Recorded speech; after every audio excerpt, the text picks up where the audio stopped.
Vamos a hacer un pequeño resumen de lo que hemos visto para seguir avanzando, ¿cierto? Estamos viendo equilibrio líquido-vapor de sistemas reales a baja presión.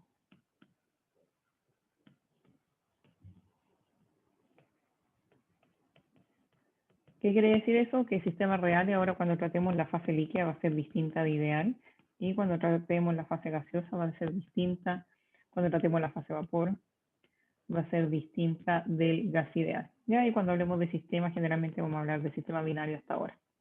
Y cuando decimos baja presión estamos hablando de presiones menor o iguales a 15 bar. ¿Ya? Entonces lo que estamos haciendo es estudiando el análisis de comportamiento físico-químico de equilibrio de sistemas binarios. ¿Ya? Entonces lo que nosotros estamos tratando ahora de obtener es relaciones asociadas a T, P, X e Y que nos permitan relacionar este tipo de sistemas. Y ahí para eso nosotros podemos tomar lo que hemos aprendido de Raúl y llevarlo aplicado a estos sistemas reales. Entonces nosotros podemos hablar de representaciones experimentales del tipo P versus XY, ¿cierto? P versus XY, ¿cierto? Que fueron los gráficos que vimos, y Y versus X, ¿cierto? Y definimos que existían distintos comportamientos físico-químicos dependiendo del tipo de sistema, ¿cierto? Y hablamos, en general, en términos generales, hablamos de que existían, básicamente, que se podían agrupar en 3 sistemas principales, ¿ya?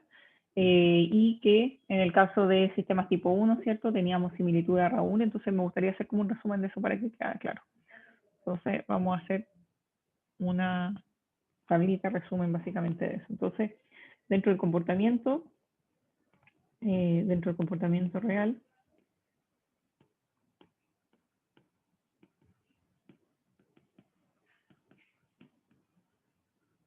tenemos 3 tipos de sistemas. Son más, pero nosotros en el curso acá vemos 3 tipos de sistemas. ¿Ya? Entonces vamos a hacer primero el sistema tipo 1, ¿cierto? Solo para recordar. Recuerden que los sistemas tipo 1 son los que tienen desviaciones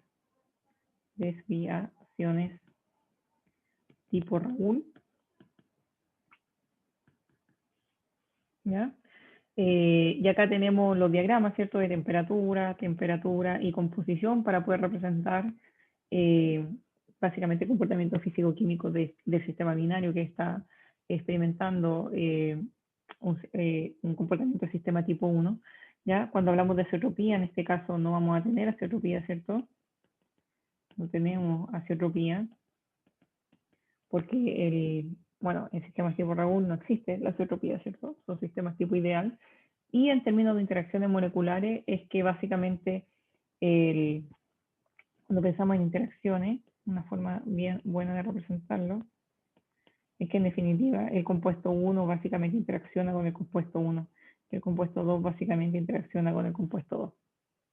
Entonces ahí hay un tema de que en definitiva los compuestos son bien parecidos y no se dan cuenta de que el otro compuesto tiene propiedades distintas que lo saque de su comportamiento original. ¿Ya? Y acá vimos obviamente todos estos tipos Raúl. Entonces, por ejemplo, si pensamos en los gráficos, presión, ¿cierto? Composición, tenemos básicamente un gráfico así. Después, si pensamos en un gráfico de temperatura, composición, tenemos un gráfico así.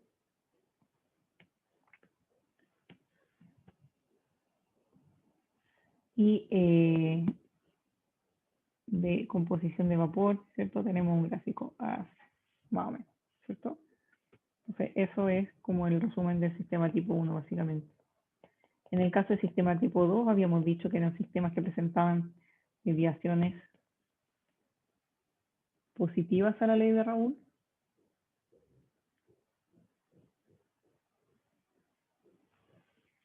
Desviaciones positivas a la ley de Raoul.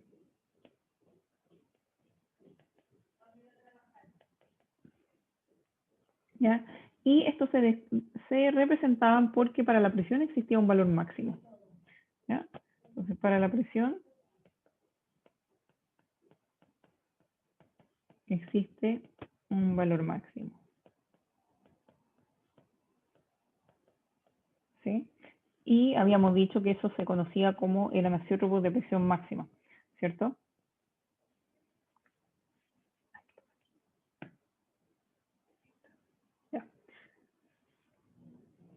Bueno, ¿por qué para la presión existe un valor máximo? Porque si nosotros representamos, este lo vamos a hacer un poquito más grande, solamente para ilustrar, ya si tenemos el diagrama presión, composición, ¿cierto? Teníamos un azeótropo de máxima presión, ¿cierto? Ahí, un azeótropo, que es un punto de la mezcla donde X1 es igual a I1, ¿sí? Pero el diagrama en términos de frontera y todo se comporta igual, solamente que existe un punto de máxima presión donde la composición del líquido es igual a la composición del vapor, ¿ya? Entonces acá tenemos un azeótropo de máxima presión, ¿ya? Y existe una presión azeotrópica, donde X1 es igual a I1. Bueno, y por defecto, si es un sistema binario, ¿cierto? X2 también va a ser igual a I2. ¿Ya? En términos de interacciones, si nosotros quisiéramos pensar, usted me preguntara, pero profesora, ¿cuándo un sistema binario va a presentar una desviación positiva a la ley de Raoul? Uno puede mirar a sus interacciones. Entonces, en términos de sus interacciones moleculares, ¿ya? Un sistema que presenta desviaciones positivas a la ley de Raoul quiere decir que predomina las interacciones con el mismo que con las interacciones con el compuesto contrario, pero estas sí están presentes. A ver, ¿qué quiero decir? Que el compuesto 1 interactúa mayoritariamente con el mismo, el compuesto 2 interactúa mayoritariamente con el mismo, pero también existen interacciones entre el compuesto 1 y 2. Sin embargo, las interacciones con el mismo son mayores. Entonces existe una preferencia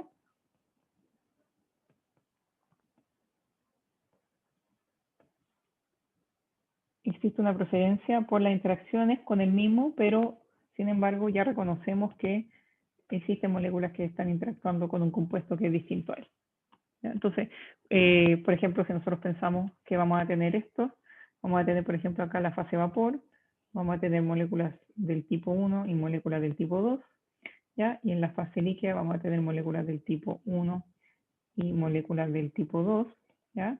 Lo que ocurre es que principalmente en la fase vapor se dan interacciones de moléculas de tipo 1, eso es lo que se preferencia, ¿ya? Y en el líquido se dan interacciones de la molécula del tipo 2, las cuales se preferencian. ¿Por qué se preferencian? Porque el compuesto 1 es más volátil, entonces existe una mayor cantidad del compuesto 1 en la fase vapor. Y ese es el tipo de interacciones que se preferencian en la fase vapor. Y en la fase del líquido, ¿cierto? El compuesto menos volátil, más pesado, por lo tanto, existe, y eso implica que hay una mayor concentración de compuesto 2 en la fase líquida y existe una preferencia por las interacciones de la molécula del tipo 2. ¿Qué quiere decir con preferencia? Que si yo si pudiera tomar una foto de esas interacciones, esas son las que existe mayor probabilidad de encontrarse, ¿ya? Y eso ocurre para sistemas donde la densidad del líquido es mucho, mucho mayor que la densidad del vapor, lo cual eh, obviamente eso va a generar que exista una diferencia en los puntos de ebullición y temperatura de ebullición de los dos compuestos, y encontremos mayoritariamente compuesto 1 en la fase vapor y encontremos mayoritariamente compuesto 2 en la fase líquida.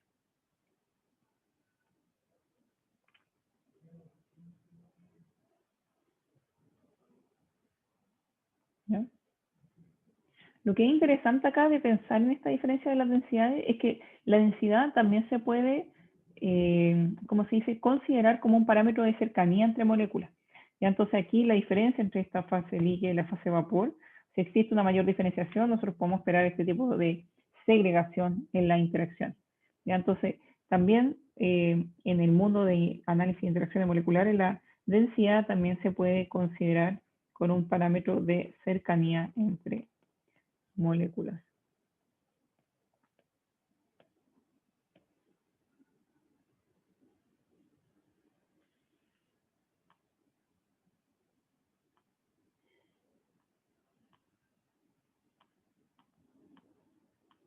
¿Sí?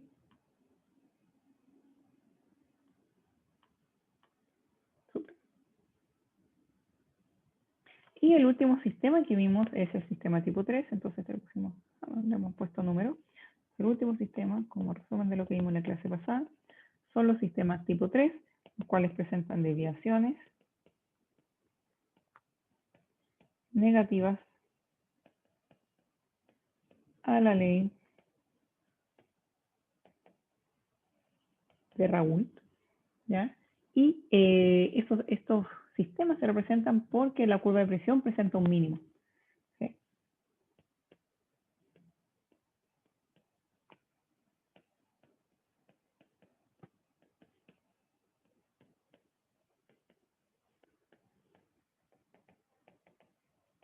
¿Sí? Y estos son sistemas de azeótropos de presión mínima, temperatura máxima. Entonces, si nosotros vemos el diagrama rápidamente,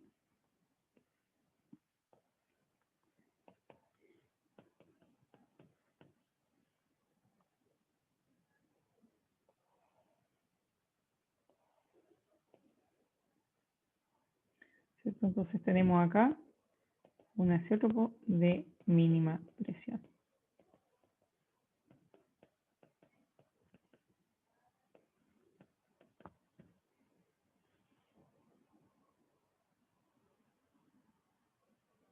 Y los sistemas que presentan desviaciones de tipo 3 son los cuales la naturaleza de sus interacciones moleculares define una preferencia de interactuar con una molécula distinta a él. ¿Qué quiere decir eso? Si nosotros tomamos la misma foto, por ejemplo en la fase líquida, tomamos en la fase líquida, ¿cierto? Tenemos moléculas del compuesto 1 y del compuesto 2, y después en la fase vapor tenemos moléculas del compuesto 1 y del compuesto 2, perdón, este vapor, tengo más vapor, tengo más compuesto 1 y tengo más compuesto 2 acá. ¿Ya? Entonces, va a ocurrir sí o sí, cierto, que en la fase de vapor tengo más compuesto 1 porque es más volátil, y en el líquido tengo compuesto 2 porque es más volátil. Sin embargo, en el vapor se van a privilegiar interacciones entre moléculas distintas y en el líquido también. ¿Ya? Entonces, básicamente estos sistemas, este tipo de desviaciones, se conocen como estos sistemas que promueven el mínimo estado energético y tienen una naturaleza de interacciones moleculares que define una preferencia donde las interacciones se den con el compuesto contrario a él. ¿Ya? Entonces presentan desviaciones importantes con respecto a la ley de Raoult. Entonces, si uno pudiera sacar una foto, básicamente se priorizan las interacciones moleculares entre los compuestos distintos. Entonces, si nosotros pensamos, hacemos la misma analogía en términos de interacciones, como este resumen que tenemos acá, sería que en términos de interacciones vamos a tener el compuesto 1 interactuando con el compuesto 1, vamos a tener el compuesto 2 interactuando con el compuesto 2, pero esas interacciones van a ser menores a las que podemos encontrar del compuesto 1 interactuando al compuesto 2. ¿Ya? Recuerden que la forma en que se ven estos gráficos son un reflejo o un espejo del comportamiento físico-químico que presenta la mezcla. Por lo tanto, por eso aquí quería ir, no lo vimos en la clase pasada, pero quería tomar ese paso extra de analizar el tipo de sistema que uno tiene de acuerdo a sus interacciones moleculares. Entonces, los sistemas de tipo 3 son sistemas que privilegian la interacción entre los compuestos de la mezcla, ¿cierto? Entonces, se privilegia la interacción entre compuestos 1 y 2.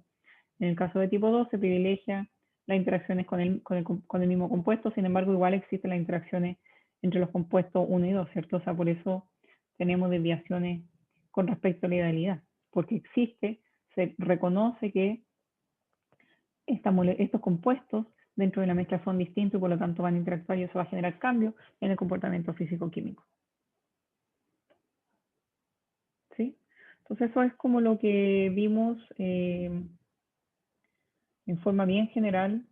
O sea, esto es un resumen básicamente de lo que vimos la semana pasada, de la parte del sistema tipo 1 y tipo 2. No sé si hay alguna pregunta. ¿Profe? ¿Sí?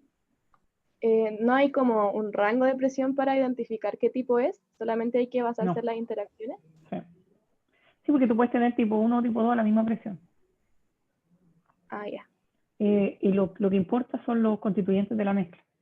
O sea, dependiendo del constituyente de la mezcla, es lo que te va a determinar qué es lo que tú tienes, qué tipo de interacción tienes y obviamente eso te determina qué tipo de sistema tienes. Ya, gracias. Sí, súper buena pregunta. ¿Ya? Entonces vamos a continuar.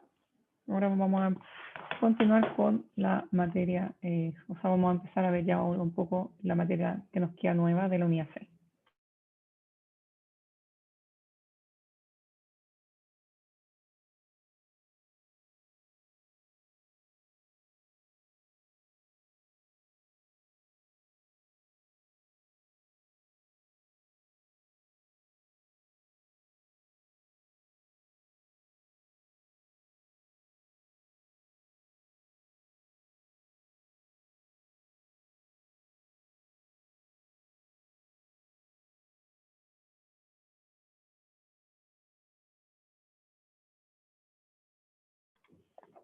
Entonces, lo que nosotros quedamos en la clase pasada, ¿cierto? Nosotros habíamos definido que el criterio de equilibrio, los criterios de equilibrio para sistemas reales a baja presión eran tres. ¿Se acuerdan cuáles eran los tres?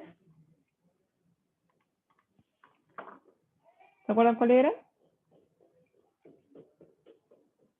Lo de las presiones, temperatura y potencial químico. Ya, pero ¿se acuerdan que después fuimos un paso más allá del potencial químico y lo cambiamos por un parámetro que era más medible? Ah, ya era no me acuerdo si la fugacidad o el coeficiente de... La fugacidad, ¿cierto? Súper bien.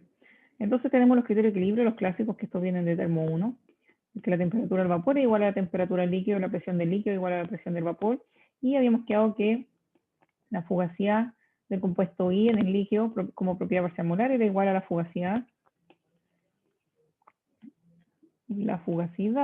del compuesto I como propiedad parcial molar era igual a la fugacidad del vapor, ¿sí? Entonces, y acá está incorporado, ¿cierto? Entonces esta fugacidad es función del potencial químico, ¿ya? Recuerden que tenemos el potencial químico porque el potencial químico toma en cuenta el cambio de la energía libre de Gibbs con respecto a la composición, y ahí entonces incorpora este término de equilibrio asociado a sistemas de composición variable, pero podemos relacionar directamente, ¿cierto? Y eso lo hicimos en la clase pasada, estoy viendo acá los apuntes, ¿cierto? A través de la relación de Lewis, ¿cierto? Que dice que de mu es igual a RT de logaritmo de F sub I, y obviamente ahora como estamos en sistema de composición variable, tenemos que incorporar la propiedad parcial molar, ¿ya? Entonces, en vez de establecer el criterio potencial químico, lo que hace más relevante el análisis es incorporar la igualdad de fugacidades.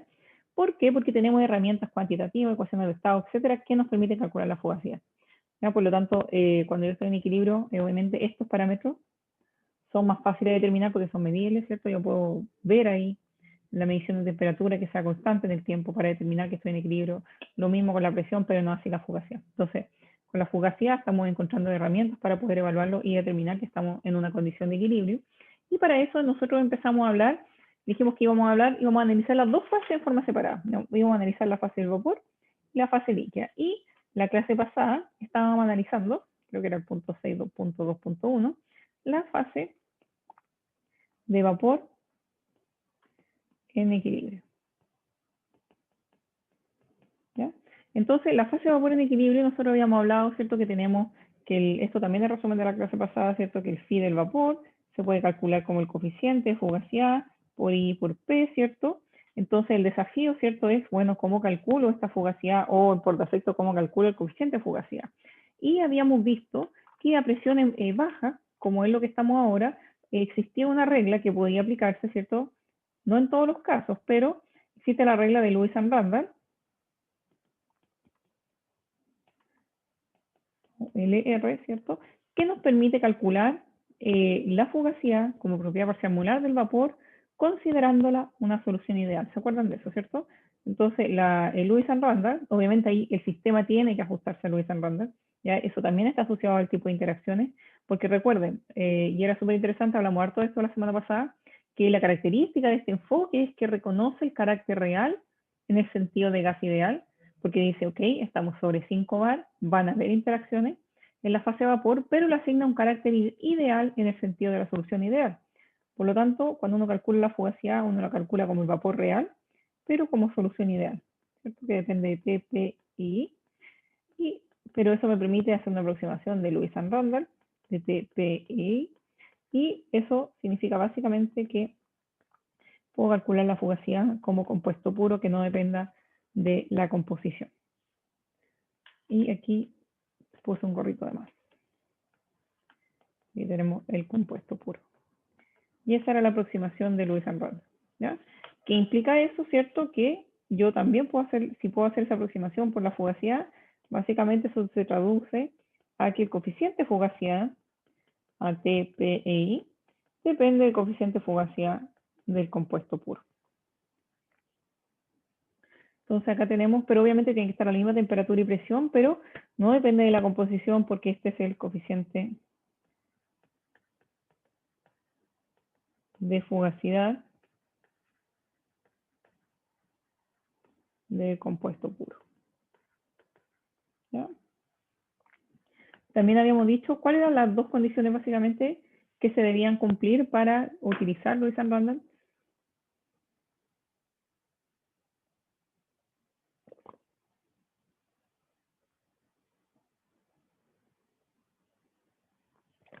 Habíamos visto dos condiciones.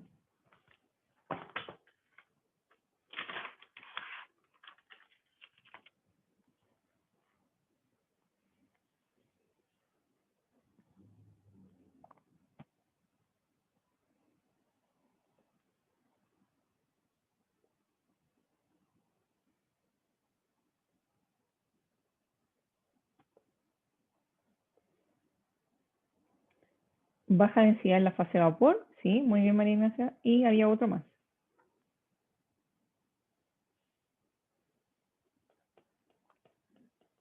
Baja interacciones. Muy bien, Diego, gracias. Entonces, debía cumplir dos criterios, baja densidad de la fase de vapor y bajas interacciones.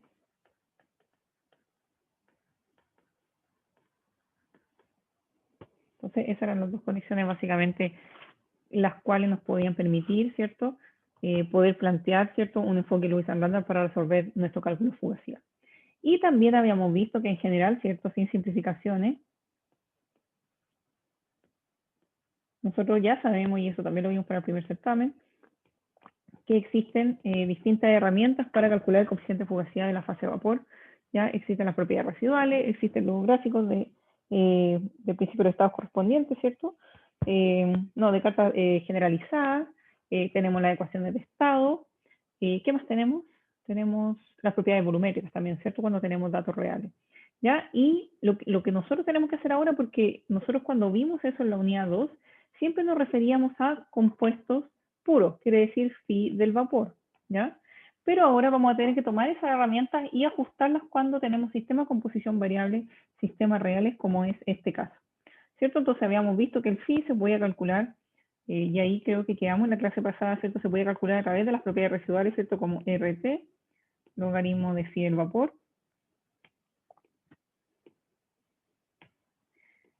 Phi del vapor, ¿cierto? Igual a la energía libre de Gibbs del vapor residual.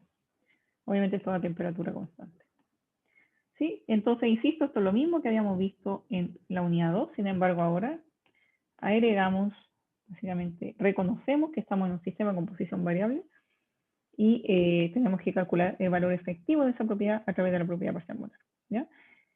Pero esa es una de las herramientas que teníamos, ¿ya? Y lo otro que yo quería ver hoy día era básicamente utilizar las otras herramientas, por ejemplo, como la ecuación virial, ¿cierto? Que es una herramienta que hemos utilizado ampliamente para analizar la fugacidad de la fase de vapor, pero ahora debemos reconocer que vamos a tener, por ejemplo, que los coeficientes viriales ahora van a ser coeficientes viriales de la mezcla. Porque yo les podría preguntar a ustedes, si tenemos que calcular el phi del vapor, el coeficiente de fugacidad del vapor, ¿qué segundo coeficiente virial vamos a utilizar? Los coeficientes viriales, si recuerdan bien, dependen del compuesto, ¿ya? Por lo tanto, ahora, si tengo dos compuestos, ¿qué es lo que voy a hacer? Entonces tenemos que dar un paso más adelante en nuestro análisis y ver cómo podemos básicamente tomar la ecuación virial y llevarla a un análisis de sistema de mezcla, ¿ya? Y entonces eso es lo que quería hacer hoy día. Por eso no quería empezar en la clase pasada, porque esto es como bien denso, extenso. Entonces a ver si lo empezamos y terminamos en la misma clase, ¿ya? Entonces, otra de las herramientas, ¿cierto? Entonces, la otra herramienta muy útil que nosotros hemos utilizado ampliamente, ¿cierto? Otra herramienta, ¿cierto? Es la ecuación virial, que nos permite básicamente definir el comportamiento volumétrico de gases y vapores, ¿cierto? Y eso, dependiendo de a qué presión yo me encuentre, podría truncarlo en el segundo o en el tercer coeficiente, ¿ya? Pero ¿a qué presión estamos nosotros? Estamos entre presiones de 5 y 15 bar. Por lo tanto, el comportamiento volumétrico de los gases a estas bajas y moderadas presiones va a ser descrito por la ecuación virial truncada ¿en qué coeficiente? En el segundo. En el segundo. Entonces, en este régimen de baja presión en el que estamos trabajando, el comportamiento volumétrico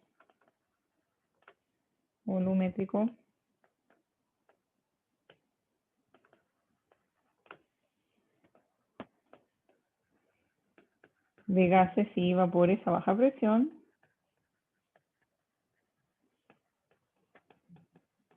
es descrito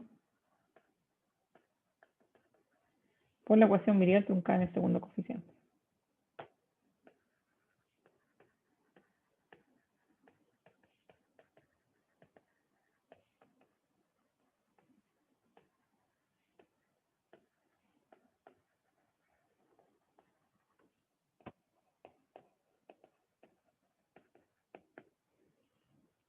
Entonces, si nosotros ahora vemos, ahora vamos a calcular el Z, ¿cierto?, del vapor, vamos a tener 1 más V, ¿cierto?, por P dividido RT. Sin embargo, a este V ahora tenemos que ponerle un apellido, que se va a llamar V mix.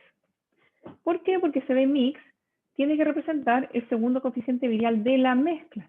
De nuevo, ya tenemos una mezcla, por lo tanto, tenemos que calcular el coeficiente de fugacidad de la mezcla y tenemos que corregir para eso, ¿ya? Entonces, este V mix es el segundo coeficiente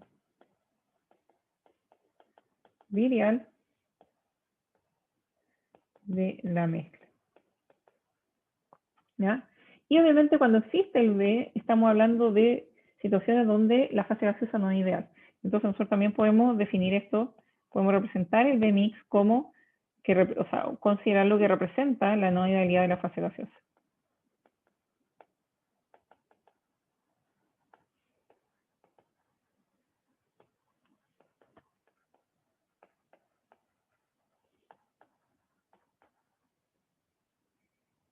¿Ya? Y bueno, obviamente esto incorpora un grado de complejidad, porque ahora necesitamos considerar el Vmix. Ustedes me podrían decir, profesora, ¿cómo se calcula el Vmix? Obviamente el Vmix va a depender de la mezcla, pero acá se utilizan también alternativas matemáticas, ¿cierto? Como son las reglas de mezclado o las reglas de combinación para calcular este Vmix. ¿Ya? Entonces hay distintas formas de calcularla. Una de las principales es utilizando reglas de mezclado, ¿ya? Pero estos son arreglos matemáticos. ¿Ya? Entonces es básicamente un pseudo promedio más o menos entre los constituyentes de la mezcla, ¿ya? Pero acá también hay, ustedes saben que la termodinámica se acerca mucho a lo que es el desarrollo matemático, ¿cierto? De las leyes, etcétera. Y entonces también acá utilizamos reglas de mezclado, reglas de combinación, que son básicamente arreglos matemáticos que nos permiten ponderar los aportes de los constituyentes de la mezcla. Entonces, ahora, ¿cómo calculo el Vmix, cierto? Entonces la pregunta es, ¿cómo calculo el Vmix? Entonces podemos utilizar una alternativa, utilizar reglas de mezclado. ¿Ya? Y lo voy a dejar escrito acá, pero son básicamente arreglos matemáticos.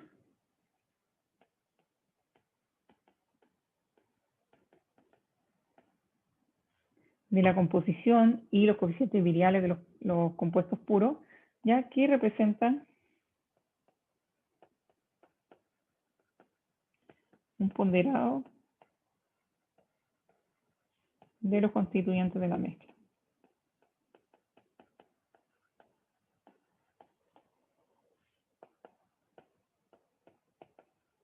Entonces, en este caso, el Vmix se podría calcular, bueno, que ahora va a depender de la temperatura y la composición, ¿cierto? Recordemos que el V de los compuestos puros solo depende de la temperatura. Pero ahora, bueno, esto debería ser Y si estoy en la fase de vapor. También va a depender de la composición. Entonces esto me va a quedar más o menos así. Entonces voy a hacer una sumatoria de I hasta 1 hasta N igual a 2. Y después voy a incorporar el J, que sería el otro compuesto, de 1 igual hasta 2, de la composición del compuesto I, la composición del compuesto J, por B y J, que depende de la temperatura. Básicamente uno hace una regla de mezclado donde pondera los aportes individuales de los constituyentes de la mezcla. ¿Cómo me quedaría esto? ¿Ya? Entonces, ¿cómo me quedaría este Vmix para un sistema binario? ¿Cómo me quedaría el primer término? Entonces, lo primero que hago es que hago la sumatoria. Entonces, voy primero con el I igual a 1, J igual a 1. Entonces, esto me va a quedar, si hago I igual a 1 y J igual a 1, me va a quedar I1 al cuadrado por BI, que depende de T, ¿cierto? Después ahora sigo la sumatoria, pero tengo que hacerlo por partes, ¿cierto? Entonces, ahora mantengo el I igual a 1. y después voy con el J hasta el 2, entonces me va a quedar más 2 y 1 y 2 D1, 2 dt, claro. Y después me queda el último término donde están los dos en i igual a 2 y j igual a 2. Me va a quedar i2 cuadrado por d2 dt. ¿Ya? Entonces ahí ustedes me preguntarán al tiro. Me dicen, profesora, ¿cuál es este término que apareció acá? ¿Ya? Este d1, 2 se conoce como un término cruzado. ¿Ya? Bueno, súper imaginativo, pero este es un coeficiente virial cruzado, ¿ya? Y lo que representa, y aquí esto es un poco abstracto, es que obviamente, a ver, en estricto rigor el coeficiente virial existe para cada compuesto puro. Ya por lo tanto un B12 no representa algo físico, sino que esto se considera como una molécula hipotética híbrida. ¿Ya? Entonces, básicamente este B12 se considera como un coeficiente virial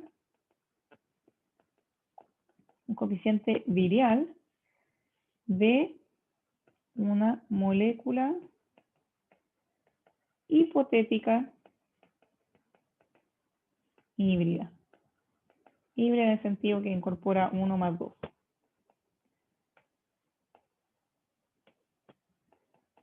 Una más 2. ¿Ya?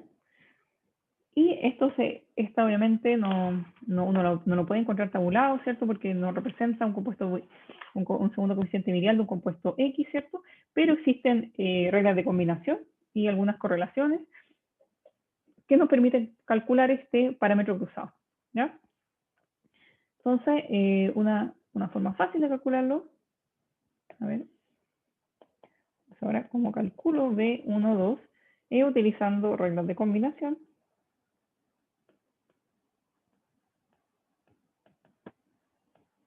¿Ya?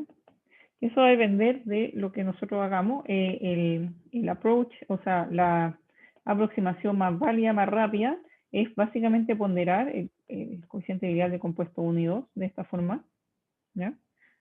Porque básicamente esto viene a decir que B1 por B2 es igual a B12 cuadrado, en términos de unidades también, entonces de ahí despejo el parámetro de mezcla, ¿ya? Si uno tiene, hay a veces que en la literatura uno puede generar un parámetro de ajuste, entonces B1 por B2 se multiplica por un parámetro de ajuste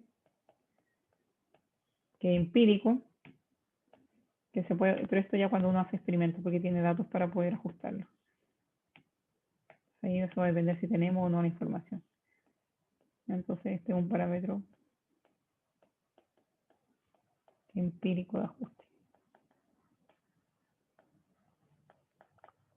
O la otra alternativa, básicamente, es ir a ecuaciones, relaciones, como una que se usa harto, que es la de Lee-Kessler. ¿Ya? Entonces, por ejemplo, existen correlaciones. Una de las más conocidas es la de Lee-Kessler, que nos permite calcular este coeficiente virial de la molécula híbrida como un ponderado de los aportes individuales y también considera las propiedades críticas de los compuestos. Entonces dice, en el caso de Lee-Kessler, dice que el B12 va a ser igual a R por TC12, al tiro explico qué es, por la presión crítica 1,2, por B0 más el factor acéntrico 1,2 por B1. ¿Ya? Y la temperatura crítica 1,2 y todos esos aportes son ponderados del aporte de los dos compuestos. Entonces, por ejemplo, la temperatura crítica 1,2 es básicamente la temperatura crítica al compuesto 1 más la temperatura crítica al compuesto 2 por 1 menos el parámetro de ajuste. Y lo mismo para todos los demás. O sea, el factor acéntrico 1,2, básicamente el factor acéntrico ponderado, ¿ya? Por ejemplo, si necesitáramos, como acá tenemos este término de aquí, un término que sale naturalmente de eso es el Z crítico 1,2, ¿cierto? Que sería el Z crítico del compuesto 1 más el Z crítico del compuesto 2, dividido 2, solo como un promedio. Y eso también me permite calcular la presión crítica 1,2, que sería básicamente la Z crítico 1,2 por la temperatura crítica 1,2, dividido el volumen crítico 1,2.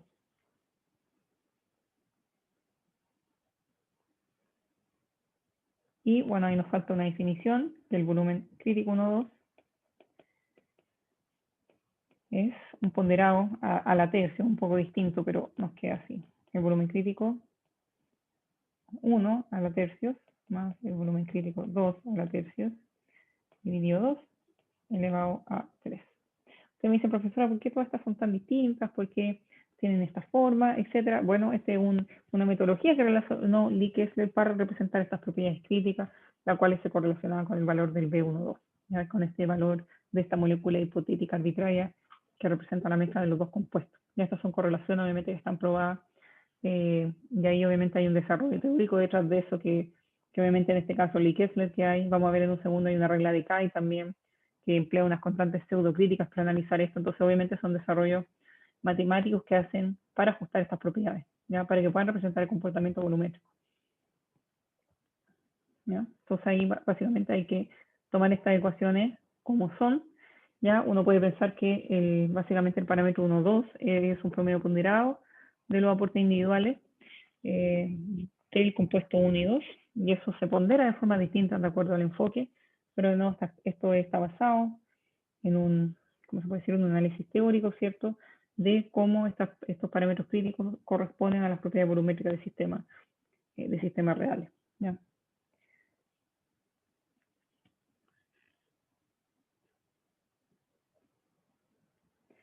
Por lo tanto, considerando todo esto, y ahora volviendo, porque recuerden que lo que yo quiero hacer, mi objetivo, y por lo cual nos metimos dentro de este como framework, es porque yo quiero calcular el Bmix, porque yo quiero calcular el Z, ¿por qué quiero hacer esto? Porque quiero calcular el coeficiente de fugacidad, ¿cierto? Entonces todo viene de ahí. Por lo tanto, considerando todos estos parámetros, el cálculo del coeficiente de fugacidad se establece de la siguiente forma. Entonces, el cálculo de la fugacidad se establece de la siguiente forma. Y me queda el logaritmo de phi del vapor, va a ser igual a P RT de I sub T más un medio de la sumatoria de I igual a 1 hasta N igual a 2, sumatoria de J igual a 1 hasta N igual a 2, de I sub J, 2, lambda y J, el tiro lo voy a explicar, que estos son parámetros combinatoriales, esto lo deberían haber visto como mate 2, ¿cómo se llama esto? El kernel, ¿se acuerdan de eso? De álgebra lineal. Pero el tiro lo vamos a definir. Entonces el alfa 1J, que es un parámetro combinatorio, me queda 2B, me queda 2IJ menos DI menos BJ, y obviamente el kernel cuando se iguala a los coeficientes, qué entretenido esto, ya me acuerdo de álgebra lineal, y cuando las matrices, el kernel se hacía 0, bueno, cuando los parámetros son iguales se hace 0. ¿Ya? Entonces básicamente el coeficiente de fugacidad me queda de la siguiente forma, y esto solamente representa el parámetro combinatorio de tomar en cuenta que tenemos que calcular un Bmix, ¿ya?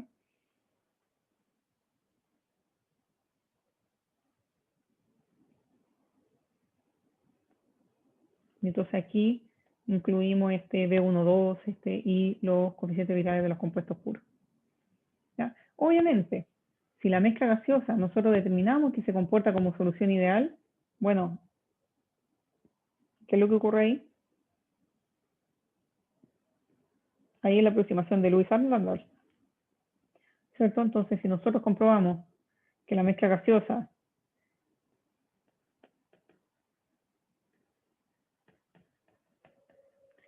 se comporta como Lewis and Randall, bueno, eso implica que el B12 es igual a 0. Porque recuerden que ahí yo simplemente digo que el phi del vapor es igual al phi del compuesto puro. Entonces, todos estos parámetros de mezcla se van a la punta del cerro, literalmente, en este caso.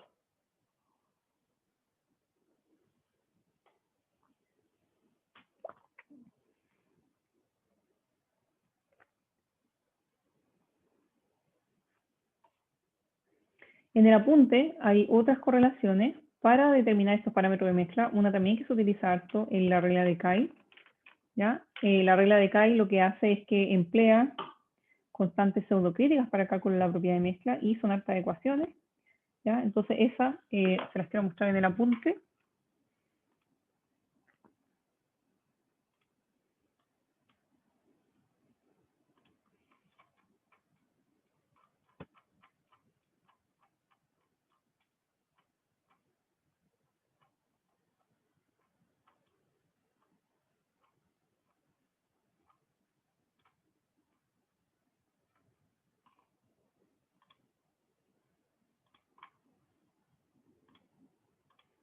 Entonces, nosotros estamos acá más o menos, estamos a mitad de camino, son 19 páginas de la unidad 6, como les dije, bien larga, bien intensa, hartas ecuaciones, ¿ya? Y acá ustedes pueden ver, por ejemplo, lo que nosotros recién vimos, que es la regla de combinación y cómo calcular el B-mix, etcétera, ¿ya? Y está el Fogel-Kessler, y también está la regla de Kay. Entonces, acá habla de una alternativa, una metodología alternativa que se usa como después de probabilidad, San término de probabilidad, una que se usa harto la Lee-Kessler, después vendría la regla de Kay, ¿ya? Y lo que hace es que emplea constantes pseudocríticas para el cálculo de las propiedades críticas de la mezcla. Entonces, también hace, básicamente, pondera las propiedades críticas de los compuestos de acuerdo a su composición. Entonces, este enfoque también es fácil de entender en el sentido que calcula parámetros críticos de la mezcla como ponderados de los aportes individuales. Entonces, tenemos aquí la temperatura crítica mix, que básicamente es la sumatoria, ¿cierto?, de los aportes individuales. Entonces, por ejemplo, para un sistema binario, me quedaría T crítico mix igual a I1 por T crítico 1 más I2 por T crítico 2. Entonces, igual es intuitivo ver estas definiciones. El P mix te queda igual, el B mix te queda igual y el Z crítico mix te queda igual, ¿ya? Y en base a eso, uno puede arreglar la ecuación de coeficiente de fugacidad para el compuesto I en la mezcla y te queda de esta siguiente forma. Entonces, ahora incorporamos un phi mix, ¿ya? Y incorporamos todos estos parámetros de mezcla también. Y aparecen estas funciones de ponderación, que es el phi 1, bueno, también se llama así, pero es como... Ay, se me prendió el Siri, ¿dónde me escucha hablar? Disculpen. Y pondera los aportes de los compuestos básicamente por estas funciones se llaman psi, esa es como esta como wave function que sale acá, pero eso es simplemente no, son parámetros que nosotros ya hemos calculado que están asociados a los parámetros críticos. Se das cuenta que tenemos temperatura crítica. Lo que quiero decir con esto que en definitiva son ecuaciones con números que nosotros conocemos, o sea, en primera instancia uno ve esta ecuación y dice, oh, qué difícil, qué complicado, pero la verdad si uno ve los aportes individuales no es difícil, o sea, de harta álgebra, pero como te digo, o sea, psi, por ejemplo, es T, que es la temperatura del equilibrio al que yo estoy analizando, por la temperatura crítica del compuesto 1, por la temperatura crítica de la mezcla, que básicamente, como te digo, es un ponderado de los aportes individuales. Entonces, insisto, se ve más complicado de lo que es. Eso es lo que quiero decir. ¿Ya? Así que esta es una buena forma de ponderar también a través de la regla de Kay el coeficiente de fugacidad. Pero acá también sale el Kessler, que recién lo vimos, que bueno, obviamente sale porque es el que más se utiliza también para ponderar. ¿Ya? Son las correlaciones del Kessler. ¿Ya? Pero obviamente acá ustedes pueden mirar, sale harto detalle. Obviamente yo trato como de highlight lo más que considero relevante. Pero obviamente hay muchas ecuaciones que si por ejemplo lo vemos en la clase, yo le digo a los chiquillos que la refuercen en la ayudantía o en el taller, etc. ¿Ya? Ok, vamos a continuar.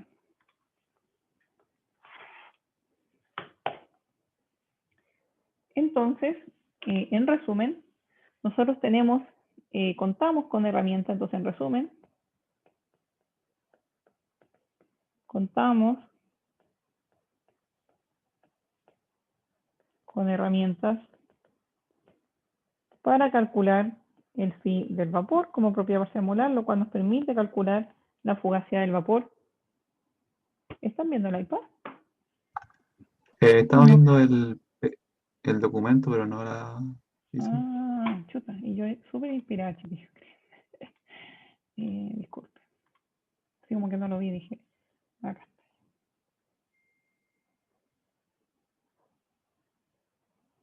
Ahí está. Aquí está mi resumen. Entonces yo decía que en resumen contábamos con las herramientas para calcular el phi del vapor, lo cual nos iba a permitir calcular la fugacidad del vapor. Entonces, volviendo al criterio de equilibrio, ¿cierto? Nosotros tenemos que la fugacidad como propiedad parcial molar del líquido tenía que ser igual a la propiedad parcial molar de la fase de vapor del compuesto I. ¿cierto? Entonces tenemos herramientas para poder calcular ese phi. Quizá ustedes pueden considerar que las ecuaciones son un poco complicadas, pero la verdad que ahí con la práctica se van a dar cuenta que no, sobre todo si, por ejemplo, nos podemos ajustar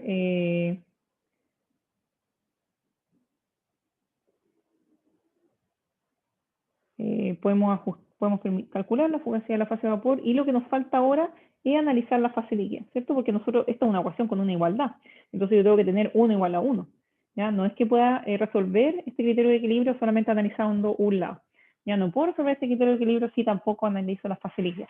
¿Ya? Y la fase líquida es donde quiero pasar como el resto de la clase porque es algo que no hemos visto en detalle y básicamente todo lo que vamos a ver acá es nuevo, ¿ya? Entonces eso también quiero darle como harta prioridad porque es súper relevante. Entonces, ahora nos vamos a analizar la fugacidad de la fase líquida. Entonces creo que ese es el 6.2 de la unidad.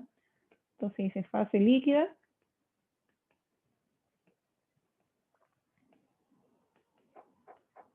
en equilibrio, ¿ya?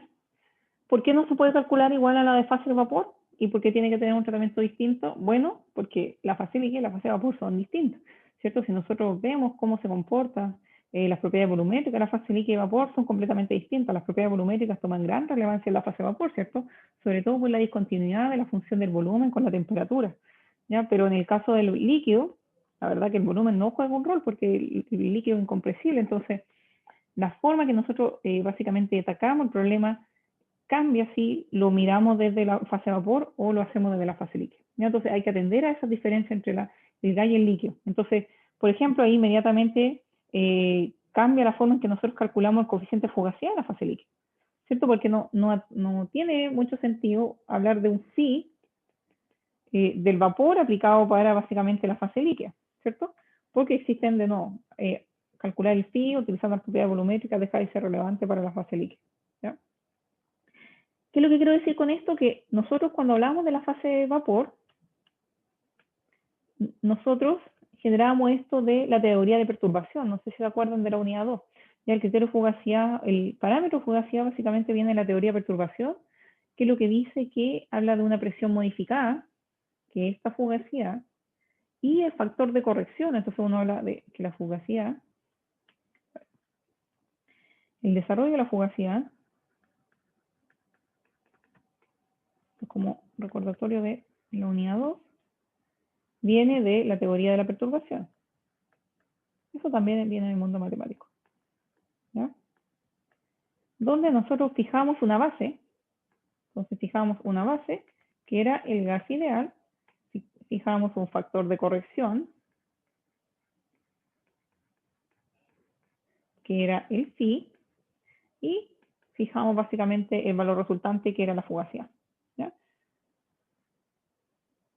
Y obviamente eso después lo corregimos y cuando hablamos de mezcla le ponemos el gorrito de propiedad parcial molar, etc.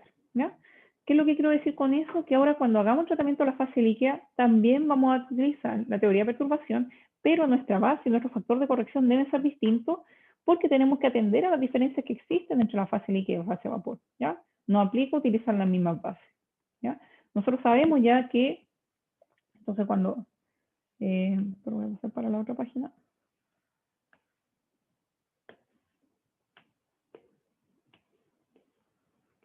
¿Ya? Entonces, ahora tenemos que utilizar una base distinta, un factor de corrección distinto para calcular la fugacidad de la fase líquida. Y nosotros, lo que habíamos hablado, sí, que no es nuevo, es que la referencia para la fase líquida se refiere a la solución ideal.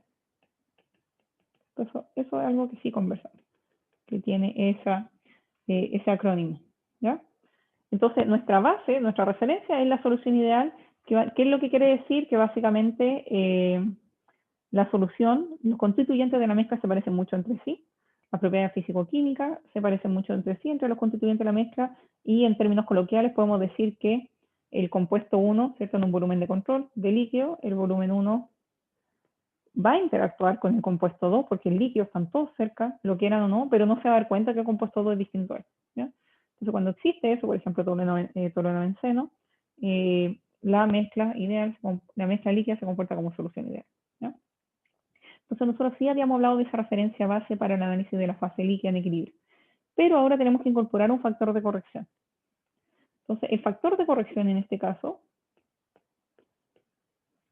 insisto que no puede ser el phi del vapor, porque eso, el phi del vapor, no puede ser el phi del vapor, porque eso está asociado a las propiedades volumétricas, lo cual no es atingente a la fase líquida, ¿cierto? No es relevante, ¿ya? Porque las propiedades volumétricas no tienen una discontinuidad significativa que nosotros podamos utilizar para el análisis, ¿cierto? En términos de cambios con la presión, etcétera, de comportamiento, ¿ya?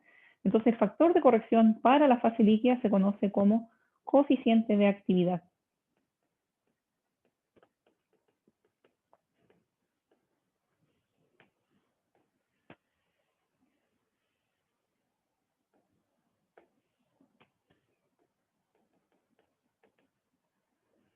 ¿Ya? Coeficiente de actividad que tiene esa simbología, gamma. ¿Ya? Entonces, el elemento de corrección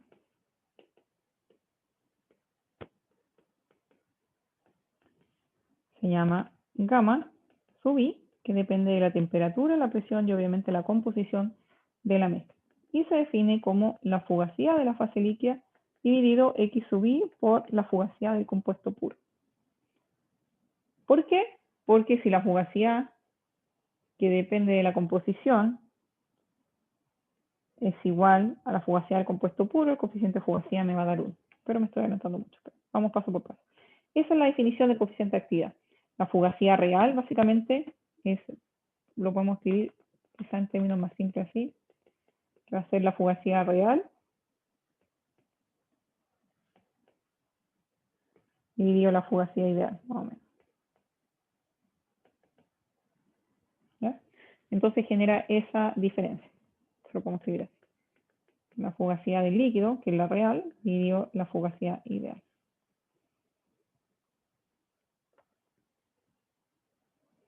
¿Ya? Y como les digo, esto también nace de la teoría de perturbación. Entonces nosotros podemos definir, por ejemplo, en palabras, ¿ya? El coeficiente de fugacidad como un parámetro que cuantifica el grado de alejamiento del comportamiento ideal. Cuantifica el grado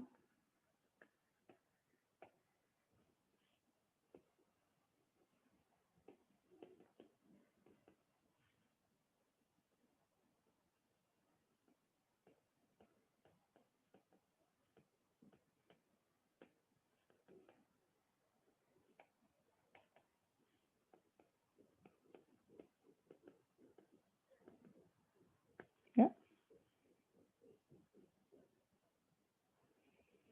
Entonces les presento el coeficiente de actividad, que su símbolo es gamma, y básicamente basado en la teoría de perturbaciones, es el factor de corrección de la fase líquida, en términos grandes, en términos generales macro, ¿ya? Nosotros ya también hablamos de Lewis and Randall, ¿ya? Entonces si ahora nosotros llevamos Lewis and Randall a la fase líquida, ustedes se van a dar cuenta que Lewis and Randall es la referencia de idealidad para la fase líquida. Porque ¿qué dice Lewis and Randall? El Lewis and Randall dice, somos gases ideales, pero somos soluciones ideales. O sea, perdón, somos gases reales, pero somos soluciones ideales, disculpen. Entonces, Lewis and Randall, recuerden que dice que el gas, que la fase de vapor es real, pero se comporta como que el líquido fuera ideal. Entonces, trasladando eso ahora al análisis de la fugacidad de la fase líquida como Lewis and Randall, quiere decir que yo tengo que evaluarla como solución ideal, lo cual se traduce en solamente calcular la fugacidad del compuesto puro, lo cual se traduce en decir que el coeficiente de actividad es igual a 1. Lo cual se traduce en decir que cuando el líquido es igual a una solución ideal, gamma es igual a 1. ¿Por qué? Porque no existe un grado de alejamiento del comportamiento ideal de la fase líquida.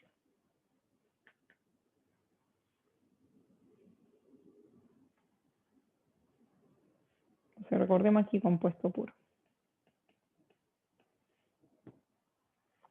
Por lo tanto, cuando la solución Cuando la fase líquida es ideal, el coeficiente de actividad es igual a 1.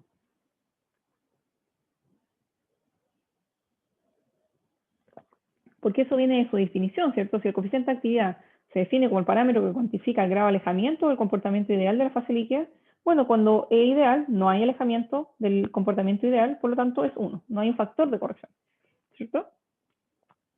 ¿Cuándo ocurre esto? ¿Cuándo nosotros podemos decir que la solución líquida es ideal? Bueno, es difícil de analizarlo. Obviamente uno tiene que analizar las propiedades físicas o químicas de los constituyentes, pero hay básicamente como tres condiciones que uno podría evaluar para poder identificar si la fase líquida se comporta como ideal. La primera es aditividad de volúmenes.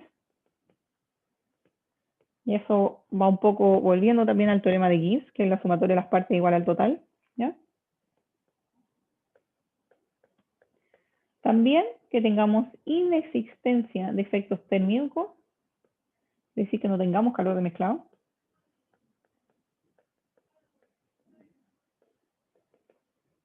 Y un término nuevo que no hemos hablado, que lo voy a explicar al tiro, y que va a tomar mucha relevancia ahora de aquí en adelante, es el mezclado al azar. ¿Ya? ¿Qué creen ustedes que es el mezclado al azar? Partamos por ahí primero. Quizás ya saben de esto, entonces así no somos tan redundantes.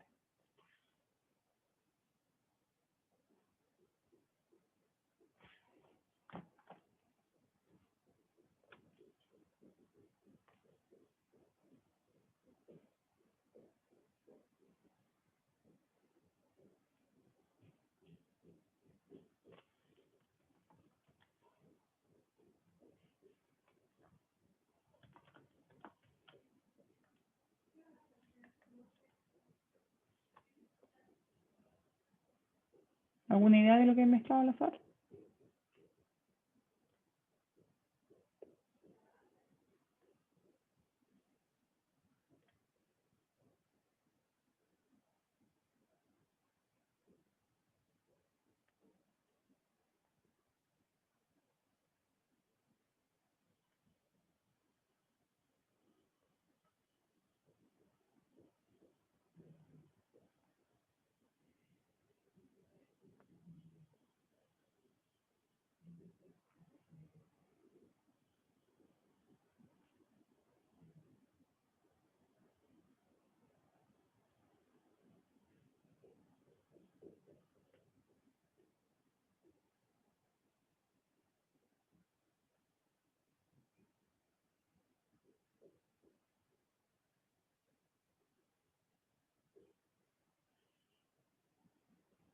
¿No? Ok, ya. Está bien, no importa.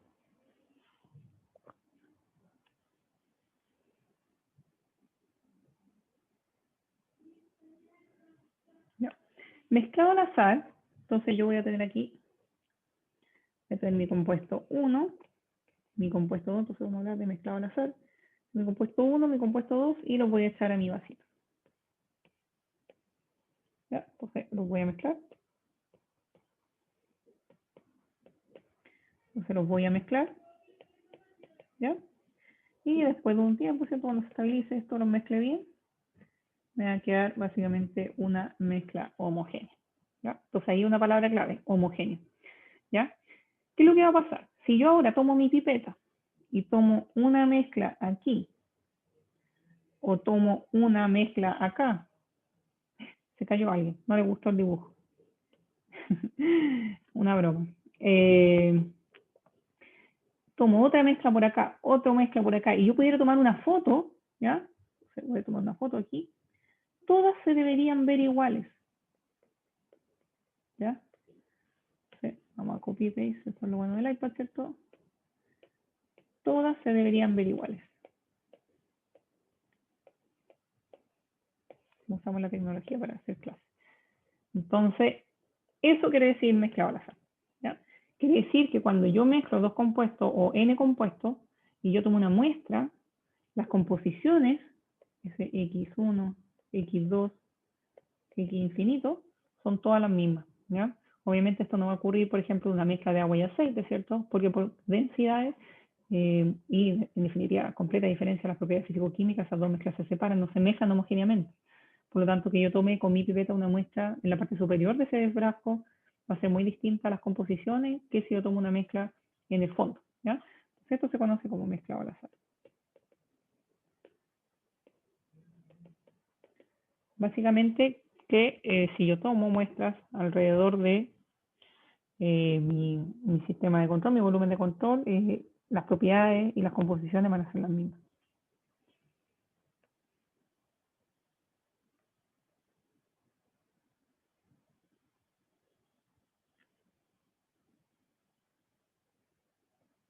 ¿Se entiende el concepto?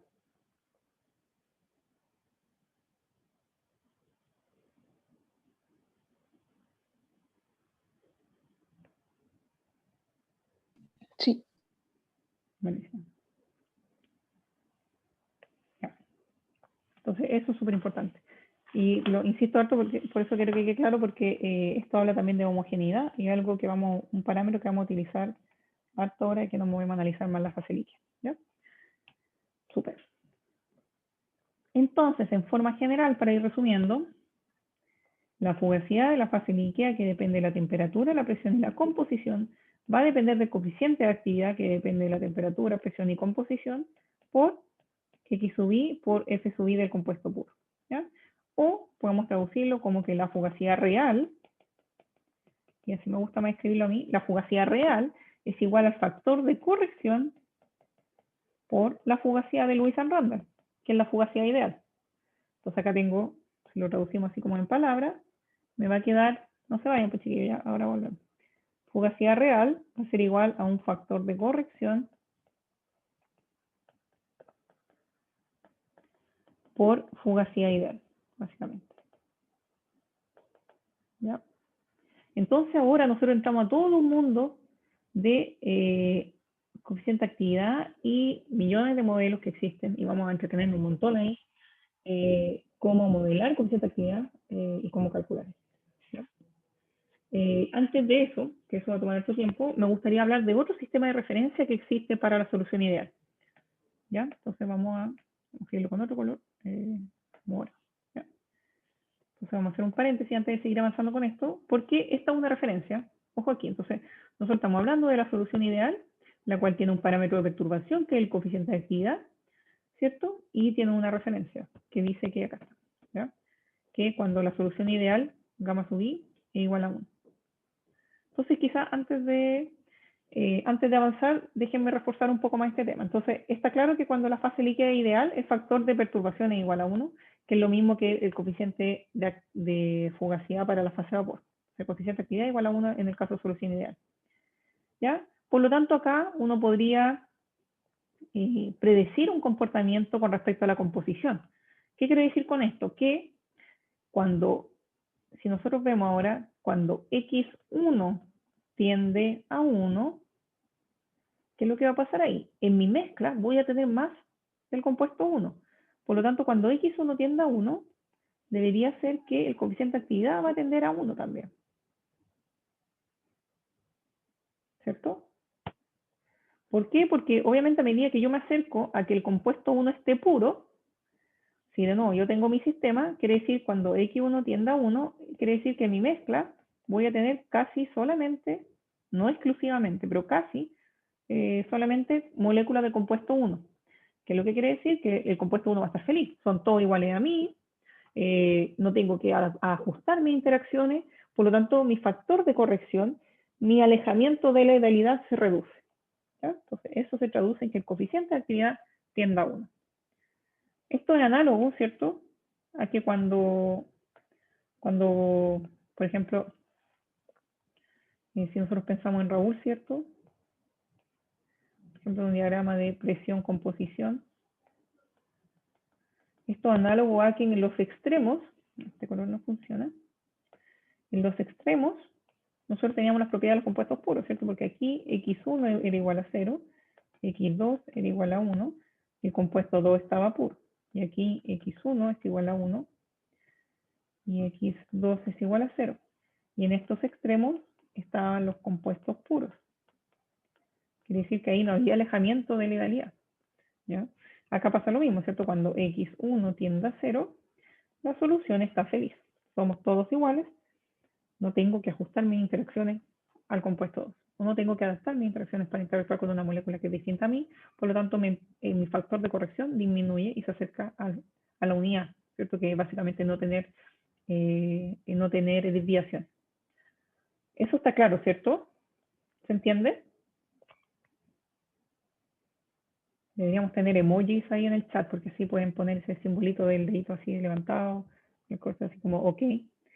Porque ese concepto es súper importante. O sea, cuando nosotros nos movemos en los extremos, yo me acerco a los compuestos puros y son los puntos de máxima idealidad, ¿cierto? Cuando el compuesto se acerca a ser puro, son los límites donde el factor de corrección es bien pequeño.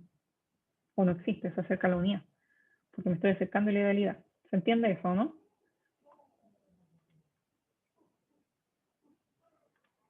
Sí, profe, se entiende. Ya, muchas gracias. Ya, entonces, eso es lo que es bien intuitivo, lo que hace sentido y es básicamente análogo a lo que nosotros hemos visto en la fase de vapor. Pero hay otro análisis, otra referencia, y que quizá ustedes lo conocen, que se conoce como ley de Henry, ¿ya? Hay otra referencia, vamos a escribirlo con otro color, entonces vamos a hacerlo celeste. Otra referencia completamente distinta para la fase líquida.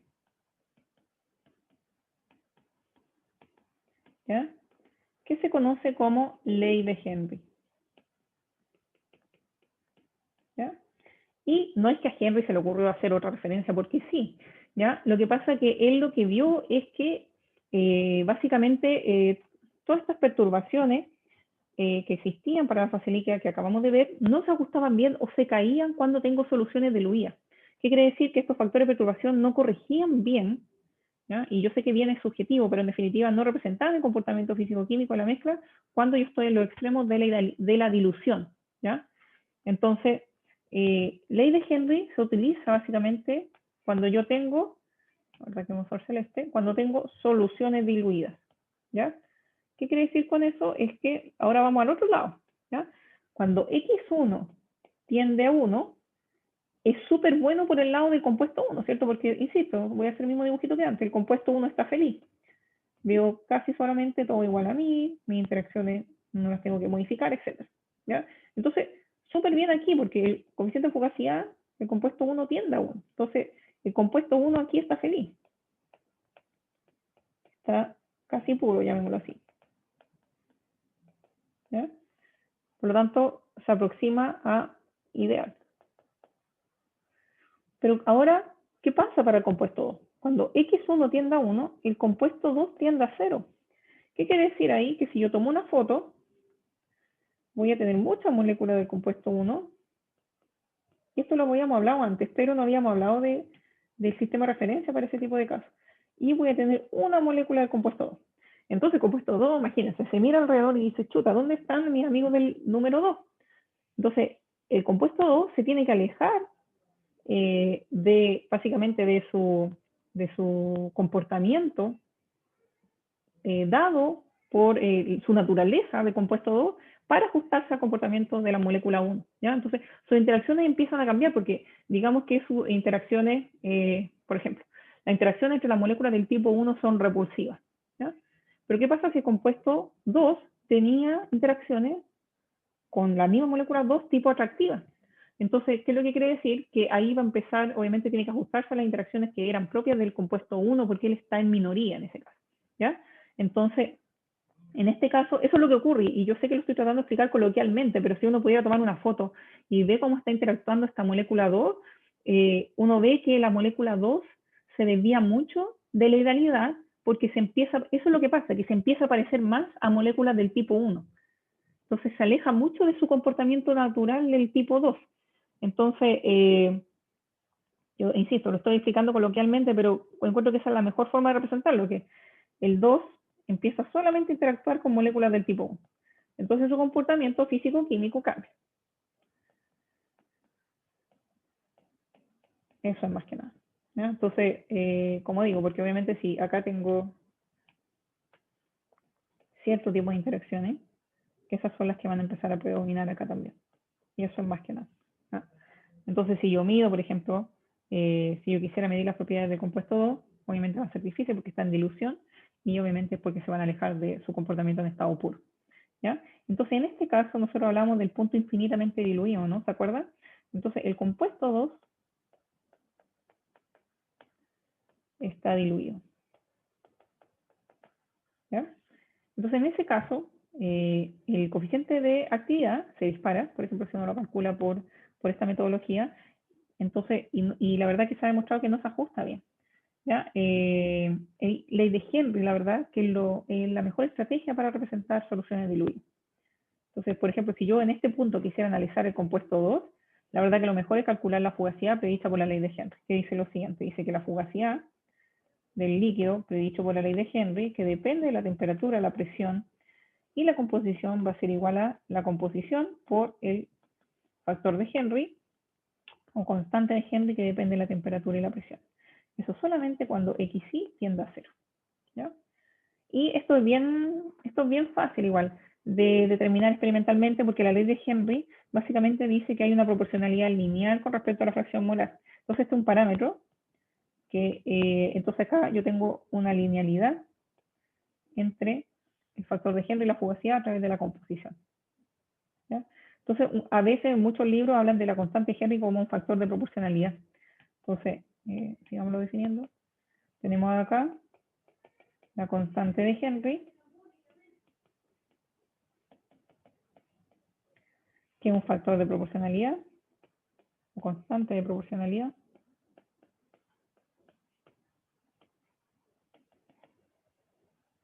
¿Ya? Que obviamente va a depender de, como lo puse acá, disculpen, depende de la temperatura y la presión.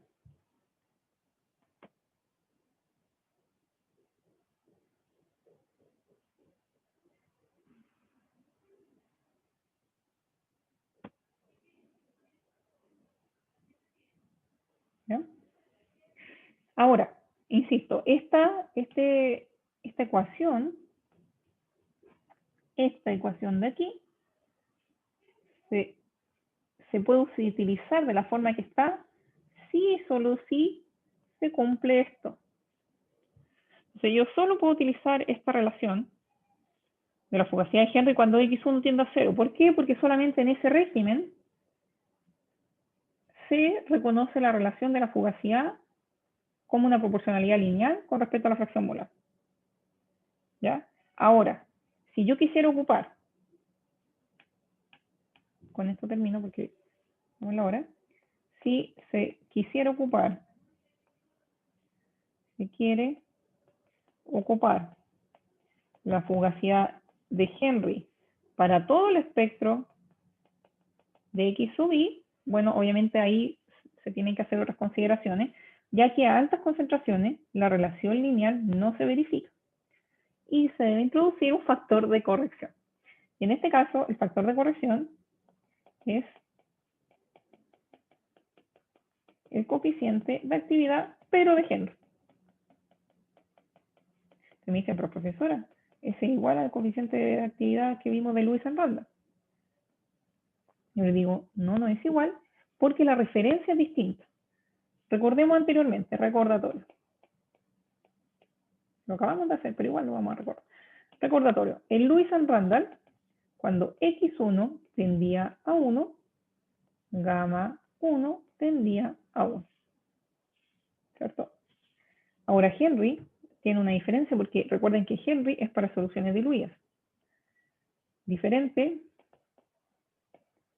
es la referencia de Henry.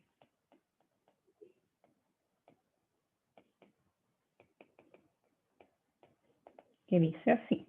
Dice que cuando XY tiende a 0, el coeficiente de actividad va a tender a 1. ¿Por qué? Porque Henry está atacando el comportamiento de soluciones ideales. Y de hecho lo escribimos acá. Está aquí en esta ecuación. Cuando XY tiende a 0, aquí, no tengo coeficiente de actividad. Entonces en ese caso el coeficiente de actividad de Henry tiene que ser 1. Y ahí se cumple la referencia. Insisto, ¿por qué? Porque Henry como que da vuelta a la referencia y dice, Lewis and Randall no hace, cuando yo estoy bien diluido, estoy hablando de concentraciones, orden de la magnitud de diferencia, la verdad que Lewis and Randall ahí no representa muy bien el comportamiento de ese compuesto diluido. Por lo tanto, se establece otra referencia que es Henry, que básicamente lo da vuelta. ¿Ya? Entonces, esto difiere del coeficiente de actividad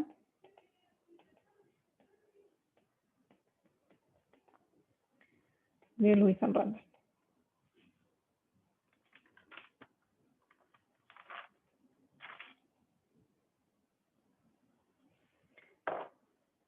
¿Hay alguna duda con esto?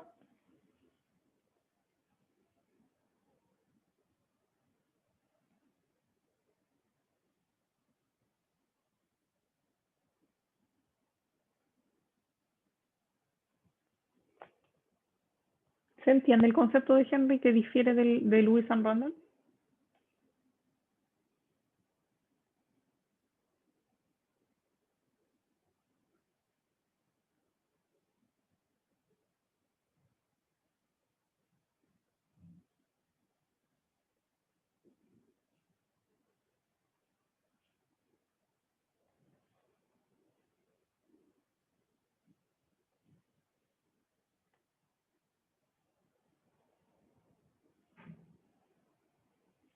Estimados, estimadas. Profe, en el chat respondieron. Ah, ya, disculpa. Sí, me pone, ya, ok, gracias. Súper. Entonces, hemos visto harta materia y ya estamos más o menos a la hora, y así que lo que nos queda, bueno, nos queda harto de la unidad 6, bien complejo, pero tenemos que hablar del enfoque gamma phi. Entonces, prefiero hablar del enfoque gamma phi, completo también en otra, y en realidad, la verdad que no nos queda tanto. Entonces, yo creo que el viernes vamos a poder terminar esto y hacer un ejercicio. Claro, tenemos que ver el enfoque gamma phi, y con el enfoque gamma phi hacemos un ejercicio. Súper. Los chiquillos van a hacer ayudantía hoy día y mañana de cálculo de fugacidad, así que va a estar, ojalá que puedan ir, o si no pueden ir, o recuerden ver los videos. Si no nos preguntan, entonces lo dejamos hasta acá, que tengan una buena semana, que tengan, recuerden que tenemos control el viernes, los certámenes y las notas de los certámenes van a estar esta semana, así que ahí atento a aula. Así que, pero eso, sí, dígame. Es que en el chat estaban preguntando y yo tenía la misma pregunta de qué entra. Lo que, hasta lo que vimos el viernes, siempre es lo que vimos hoy día no, pero siempre hasta lo que vimos una semana anterior. Ya, perfecto. Gracias, profe. Súper. Ya pues chiquillos, que les vaya muy bien y nos vemos el viernes.